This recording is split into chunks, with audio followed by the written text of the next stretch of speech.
Assalamualaikum warahmatullahi wabarakatuh. Saya Nur Azizah dari Universitas Islam Malang. Hari ini saya sedang bersama Bapak Wakil Ketua PA Bangil, sekaligus hakim juga di sini, yaitu Yang Mulia Haji Muhammad Jati Muharram Syah, SAG, SHMH. Kali ini saya ingin berbincang-bincang sedikit nih Pak, Monggo. tentang isbat nikah. Monggo Mbak Sisi, monggo. Isbat nikah ini kan ramai ya Pak ya sekarang ya Pak ya. Perkara isbat nikah adalah salah satu perkara yang memang banyak sekali diajukan di pengadilan agama, dan dalam hal ini pengadilan agama Bangil banyak menerima perkara isbat nikah dari para pencari keadilan. Kalau urgensi dari isbat nikah itu apa ya Pak ya? Tujuan?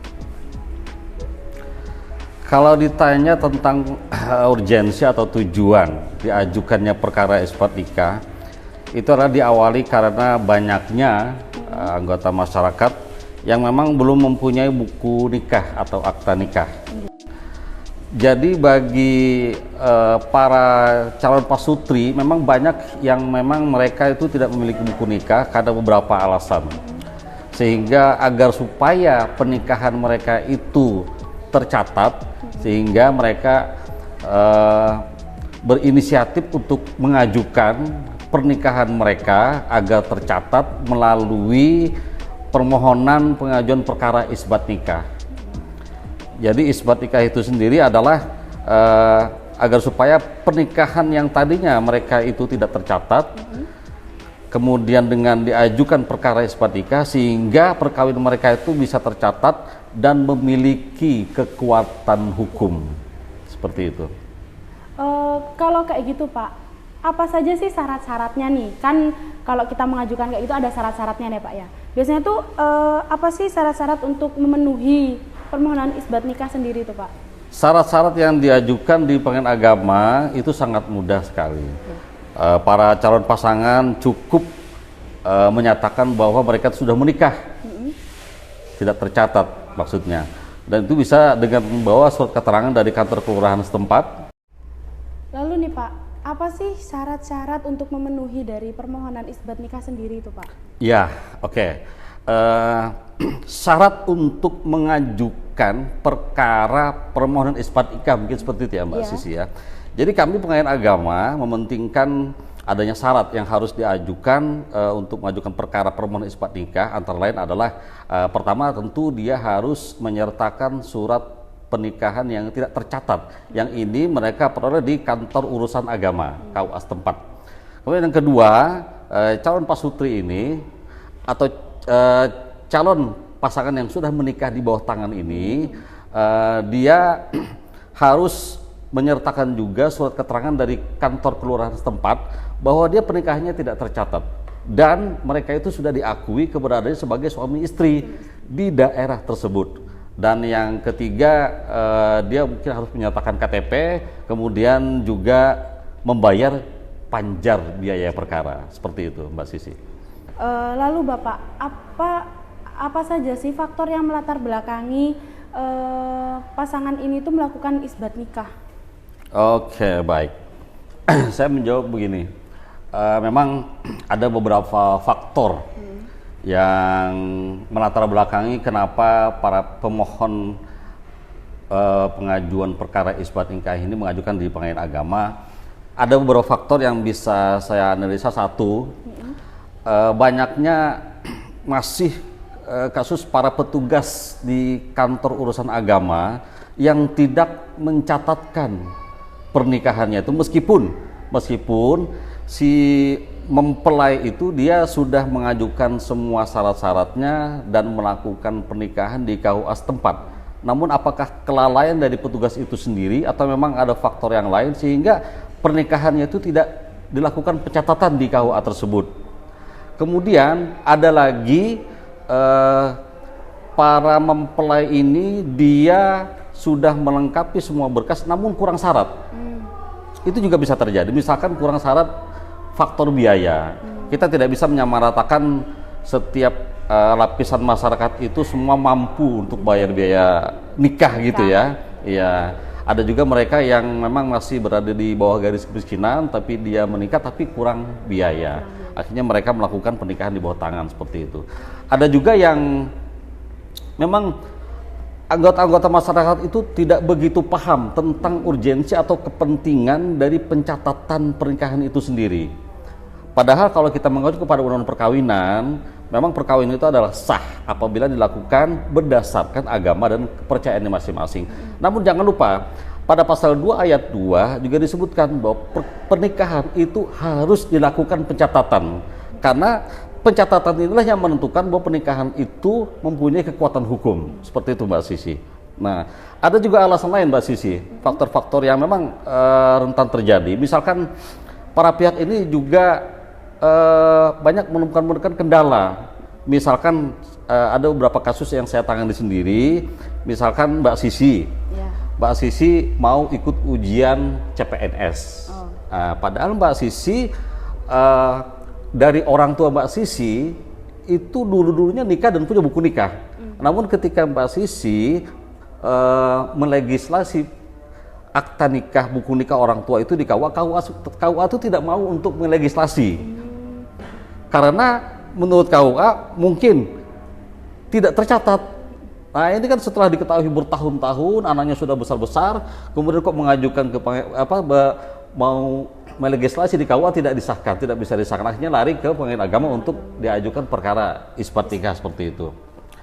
Ada juga kasus-kasus yang lain yang memang ini cukup kompleks. Namun kami Mbak Sisi, para yuris, para hakim pengadilan agama tentu sangat berhati-hati dalam menyidangkan perkara isbat nikah ini karena rentan terjadi penyelundupan dalam perkara isbat nikah ini. Misalkan isbat nikah ini juga menjadi tameng bagi mereka untuk melakukan poligami liar. Seperti itu Mbak Sisi. Berarti dari faktor-faktor itu otomatis ada dampak ya Pak? Ada dampak ya. Dampak dari setiap pasangan melakukan isbat nikah itu apa saja gitu? Kalau dampak para pihak yang telah mengajukan perkara isbat kemudian dia mendapatkan isbat nikah dari pengadilan agama, dan dari isbat nikah itu dia bawa penetapannya ke kantor urusan agama, kemudian di situ dia bisa mendapatkan buku nikah. Tapi bagi mereka yang tidak mengajukan perkara isbat nikah atau perkara isbat nikahnya ditolak misalkan oleh pengadilan agama, maka pernikahannya itu tidak mempunyai kekuatan hukum. Dampak implikasinya itu kepada mereka sendiri yang tidak diakui secara hukum di negara Republik Indonesia sebagai pasangan suami istri yang sah secara negara, secara hukum, dan juga bagi anak-anak mereka. Kalau mereka mempunyai anak, tidak akan punya akta kelahiran dan tidak ada hak waris dan sebagainya. Jadi hukum perdataan di sini sangat menentukan Mbak Sisi, karena kita ketahui bahwa Indonesia menganut hukum positif. Hukum positif itu punya titik terukur dari apakah dia punya kekuatan hukum tertulis di situ Mbak Sisi.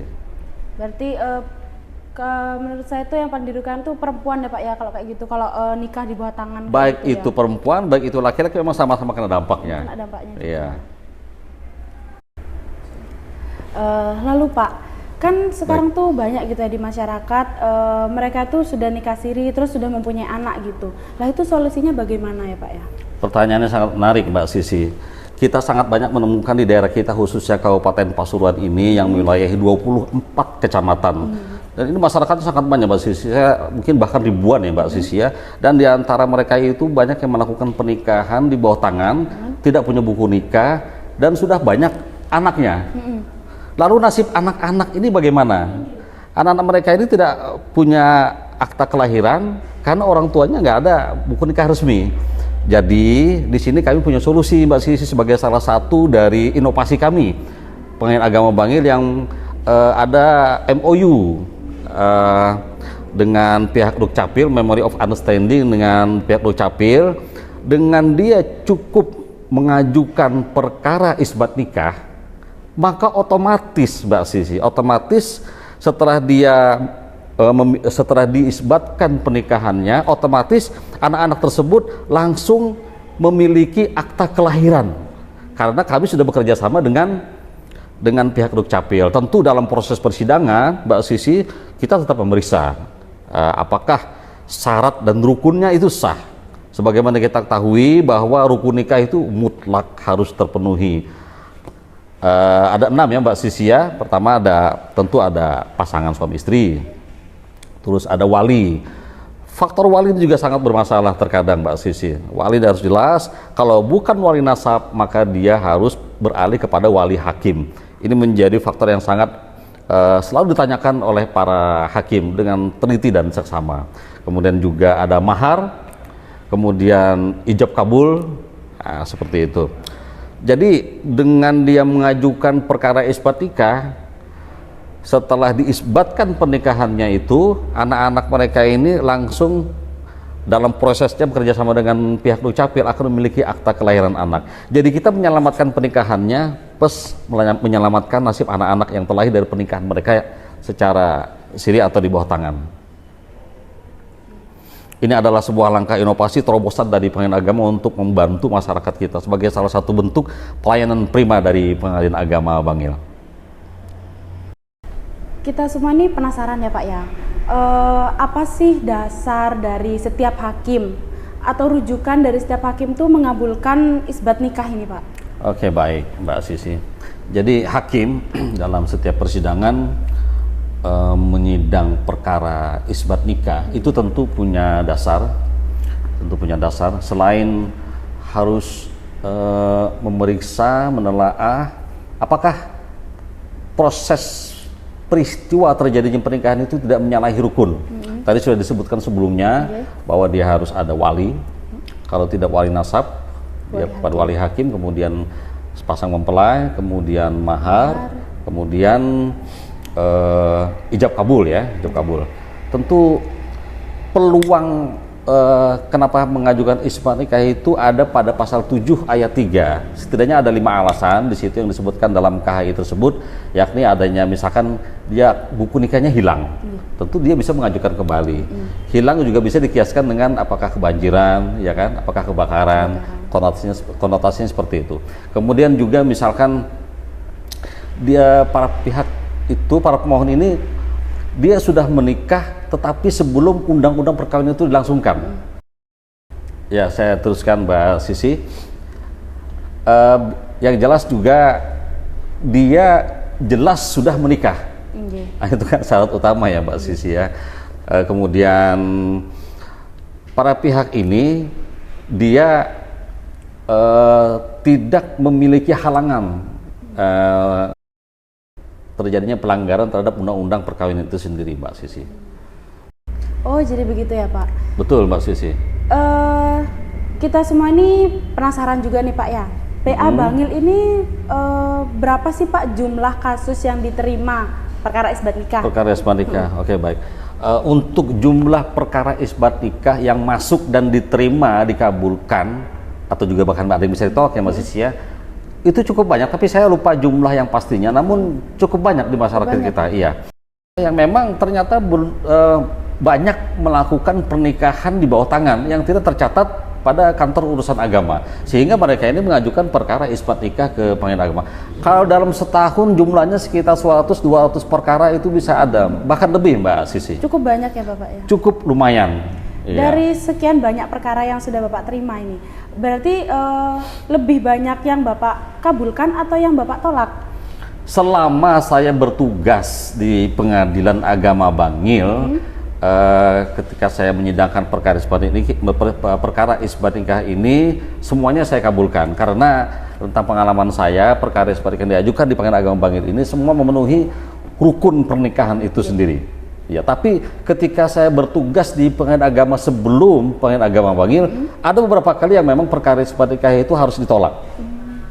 Kalau boleh tahu kenapa Pak ditolaknya itu, adakah tidak memenuhi syarat? Iya, tentu secara rukun nikah dia memenuhi syarat. Namun bisa saja terjadi dia adalah pelaku poligami liar. Yang mana si suami sudah memiliki istri yang sah, namun ternyata menikah lagi secara siri, dan pernikahan sirinya ini mau diisbatkan di Pengadilan Agama, itu kami tidak bisa menerima. Karena dia seharusnya dengan mengajukan perkara izin poligami. Ini yang banyak sekali di masyarakat, Mbak Sisi. Iya. Jadi kalau memang dia mau menikah lagi, sedangkan dia punya istri yang sah, ajukan saja perkara izin poligami. Iya, Insya Allah dikabulkan selama istri pertama menyetujui. Ini mungkin akan jadi pertanyaan terakhir ya Pak ya.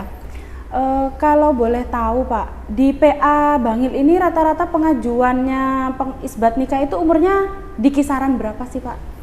Ya baik, saya bisa menjawab pertama dari latar belakang yuridis dulu. Padahal semestinya perkara isbat nikah ini diajukan bagi mereka yang melangsungkan pernikahan sebelum Undang-Undang Nomor 1 Tahun 74 tentang perkawinan. Namun nyatanya sampai sekarang tahun 2023 bulan September masih saja banyak masyarakat yang melangsungkan pernikahan tanpa pencatatan di KUA dengan beberapa faktor-faktor yang tadi sudah kita bahas sebelumnya seperti itu ya. Jadi memang kita pengayat agama selalu terbuka Mbak Sisi sepanjang tidak menyalahi kaedah-kaedah hukum dan sesuai dengan persyaratan, maka bisa saja perkara isbat nikah ini diajukan. Bahkan untuk mereka yang masih berumur 20-an Mbak Sisi, artinya sangat jauh sekali sebelum undang-undang ini dilahirkan tahun 74. Seperti itu Mbak Sisi. Oke, demikian penyampaian yang telah disampaikan oleh Bapak Jati. Cukup banyak ya, tadi kita sudah membahas tentang pengertian dari isbat nikah, faktor dari isbat nikah, terus dampak dari pernikahan di bawah tangan itu sendiri, bukankah begitu ya Bapak ya? Betul Mbak Sisi. Mungkin sebelum kita akhiri nih Pak, adakah closing statement buat teman-teman di luaran sana? Oke, baik, ini sangat cerdas dan charming, menarik sekali Mbak Sisi sebagai mahasiswi dari Unisma keren pokoknya.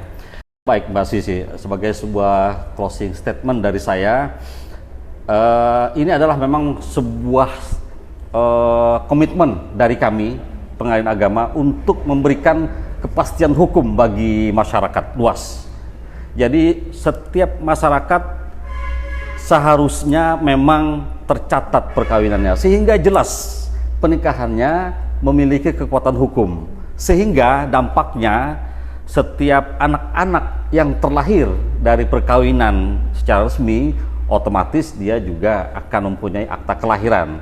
Namun bagi anak-anak yang terlahir dari perkawinan yang tidak sah, artinya tidak memiliki buku nikah, dengan adanya pengajuan permohonan isbat nikah ini, maka pengajuan proses isbat nikah yang nantinya akan dibawa penetapan isbat nikah ini ke kantor urusan agama sehingga nanti akan terbit buku nikah, sehingga ini akan menjadi dasar bagi anak-anak yang telah ini untuk bisa memiliki akta kelahiran, sehingga seluruh warga negara Republik Indonesia akan mendapatkan keadilan, punya buku nikah dan ada akta kelahiran. Itulah komitmen kami pengayaan agama sebagai sebuah lembaga yang menghadirkan pelayanan hukum kepada masyarakat luas, khususnya bagi masyarakat yang beragama Islam. Oke Bapak, terima kasih sudah meluangkan waktunya. Terima kasih Mbak Sisi. Iya, mungkin nanti kalau kita bisa bertemu di lain waktu, ada siap Mbak Sisi. gitu Bapak Saya ya. sangat merasa terhormat juga, merasa tersanjung dengan ada media seperti ini yang diberikan oleh anak-anak dari Unisma. Sungguh sangat luar biasa sekali. Ini merupakan sebuah lompatan yang luar biasa bagi mahasiswa-mahasiswi Unisma Malang. Oke Bapak, terima kasih.